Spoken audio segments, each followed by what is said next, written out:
नमस्कार मैत्रिणींनो. चला आज बघूया एक नवीन प्रकार आज घेऊन आले आहे कांथा साडी.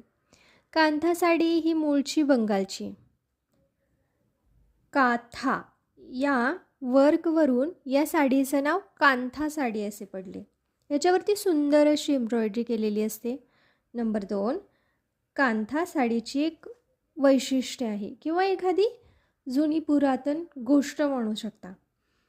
ती म्हणजे जुन्या कापडांना घेऊन आपण गोधडी शिवायचो. सर्वांना आठवतच असेल. त्याप्रमाणे या साडीवरती पॅचवर्क केलं जातं. नंबर 3, कांथा साडी ही कॉटन किंवा सिल्क मटेरियलपासून बनवली जाते. जर कॉटनचा कपडा असेल तर त्याच्यावरती दोऱ्याने वेगवेगळे नक्षी बनवले जातात आणि जर सिल्कचं कापड असेल तर त्याच्यावरती पॅचवर्क बनवलं जातं.